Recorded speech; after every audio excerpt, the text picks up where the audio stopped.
Manchester United stunned by Wrexham. Carrick gets early warning as young Reds show promise. Manchester United's pre-season campaign has started with a defeat, and not just any defeat. Michael Carrick's side were beaten 1-0 by Championship club Wrexham in Helsinki, and while it's only the first friendly of the summer, there are already plenty of talking points that Manchester United fans simply cannot ignore. Was this just a fitness exercise, or did this match expose some of the problems Carrick still needs to solve before the new Premier League season begins? From experienced stars struggling to exciting academy talents stealing the spotlight, this game told two very different stories. Right from kick-off, Wrexham looked sharper. They pressed aggressively, they played with confidence, and they immediately caused problems for United's defence. The Red Devils looked uncomfortable against Wrexham's intensity, especially when dealing with direct balls over the top. Carrick's players eventually settled into the game, but the warning signs were already there. Then came the breakthrough. A long throw caused chaos inside the Manchester United penalty area. The ball drifted across the 6-yard box. Nobody picked up Sam Smith, and the Wrexham striker had the easiest finish of the afternoon, tapping into an empty net to give his side a deserved 1-0 lead. It was a disappointing goal to concede. Poor marking, poor awareness, and another reminder that defensive concentration will be crucial this season. United tried to respond before half-time, but they struggled to create clear-cut opportunities. Wrexham looked more organised, more physical, more prepared. That wasn't surprising considering they are further ahead in their pre-season schedule. At the break, Michael Carrick completely changed the game. 11 substitutions, an entirely new team, and suddenly Manchester United looked like a different side. Ironically, the younger players appeared more comfortable in possession.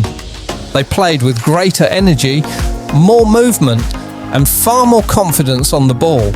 Although Wrexham continued making changes themselves, United's academy stars began taking control of possession and pushing for an equaliser.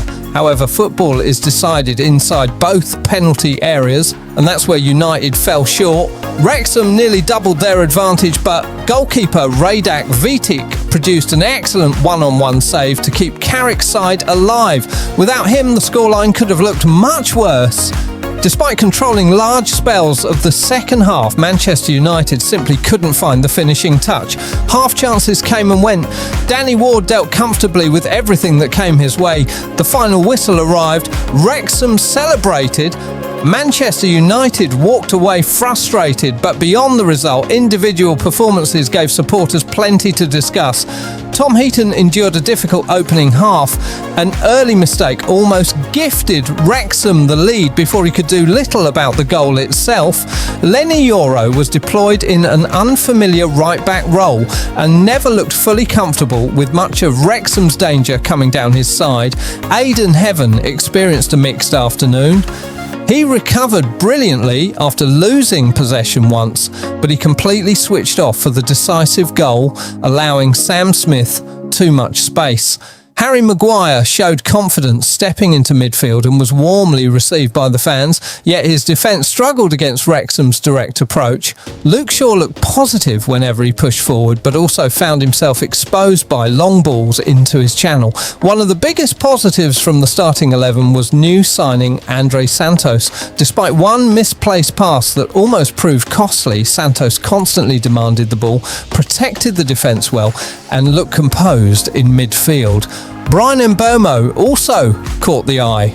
He was Manchester United's biggest attacking threat in the first half, combining clever touches with a willingness to help defensively. On the other hand, Joshua Zirkzee struggled to make an impact. His link-up play showed flashes, but heavy touches repeatedly broke down promising attacks. Mason Mount worked hard creatively, while Jack Fletcher found it difficult to influence the match. The second half belonged to Manchester United's youngsters. Radak Vitek reminded everyone why the coaching staff rate him so highly. His positioning was excellent, his distribution was confident, and his outstanding save kept United within touching distance. Dan Armour and Jacob Devaney looked calm and assured at centre-back, comfortably handling Wrexham's attacks throughout the second period. Harry Amass continued to impress with his attacking runs and intelligent defending, showing maturity beyond his years. But perhaps the biggest winner of the afternoon was Dan Gore. He produced Manchester United's best attacking move with a brilliant run beyond the defence. His passing was sharp, his movement was intelligent, and he controlled midfield with real authority. Tyler Fletcher also delivered an outstanding display while wearing the captain's armband. He protected the back line, dictated the tempo, and led by example throughout the second half. Toby Collier worked tirelessly both in and out of possession, while Shea Lacey, Ethan Williams, Ethan Wheatley and Jayden Camerson all showed flashes of promise despite struggling to create the breakthrough. So what does this defeat actually mean? The scoreline will disappoint supporters. Nobody enjoys losing, even in pre-season, but Carrick will probably leave Helsinki with mixed emotions. His experienced players failed to stamp their authority on the game. His young players arguably outperformed them. That creates healthy competition ahead of the new campaign. It also sends a clear message. No place in this Manchester United squad should be guaranteed. The weeks ahead will now become even more important. Carrick still has tactical decisions to make. Transfer business may not be finished, young talents are pushing harder than ever, and every friendly from this point forward becomes another audition for places in the starting 11. One defeat won't define Manchester United's season, but it has already raised important questions. Can Carrick fix the defensive issues? Will the youngsters force their way into the first team? And could this disappointing afternoon actually become the beginning of something much bigger for United's next generation?